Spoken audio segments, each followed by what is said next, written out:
मुख्यमंत्री देवेंद्र फडणवीस यांनी अतिवृष्टीग्रस्त शेतकऱ्यांसाठी 31,628 कोटी रुपयांच्या विशेष पॅकेजची घोषणा केली।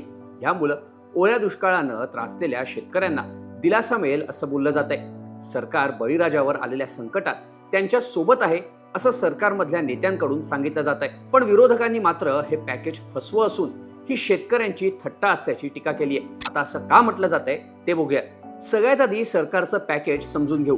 जमीन वाहून गेलेल्या शेतकऱ्यांसाठी हेक्टरी रोख 47,000 रुपये, नरेगाच्या माध्यमातून 3 लाख रुपये असे एकूण 3,47,000 रुपये, पीक आणि शेतीची नुकसान भरपाई म्हणून रब्बी पिकाला प्रति हेक्टर 10,000 रुपये, हंगामी बागायती शेतीसाठी हेक्टरी 27,000 रुपये, बागायती शेतीसाठी हेक्टरी 32,500 रुपये, कोरडवाहू शेतकऱ्यांसाठी प्रति हेक्टर 18,500 रुपये, विमा व्यतिरिक्त प्रति हेक्टर 17,000 रुपये अतिरिक्त मदत, गाळ भरलेल्या विहिरींसाठी प्रति हेक्टर 30,000 रुपये, दुधाळ जनावरांसाठी प्रत्येकी 37,500 रुपये, तर कुक्कुटपालन करणाऱ्या शेतकऱ्यांना प्रत्येक कोंबडी मागं 100 रुपये, डोंगरी भागातील घरांसाठी 10,000 रुपये अतिरिक्त आणि झोपड्या, गोठ्या आणि दुकानदारांसाठी 50,000 रुपये असं 31,628 कोटी रुपयांचं पॅकेज सरकारनं जाहीर केलं। पण या पॅकेजमध्ये घोळ असून 31,628 कोटींचा आकडा हा गोळाबेरीज करून जुळवण्यात आलाय।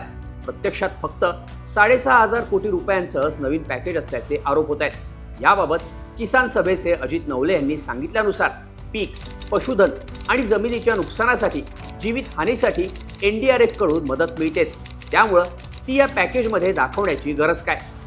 तसंच नरेगाच्या माध्यमातून मिळणारी मदत ही रोजगार हमी योजनेचा भाग आहे, त्यामुळं त्याचा या पॅकेजशी संबंध काय असा सवाल नवलेंनी केलाय।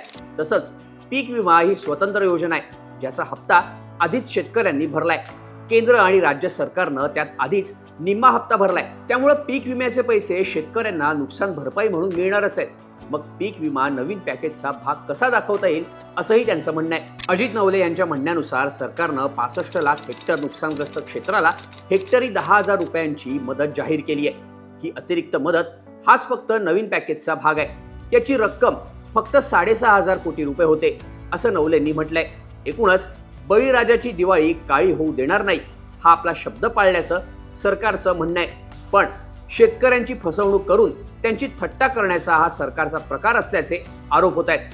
तुम्हाला काय वाटतं? सरकारनं पूरग्रस्त शेतकऱ्यांसाठी जाहीर केलेलं पॅकेज हा त्यांच्या तोंडाला पानं पुसण्याचा प्रकार आहे का?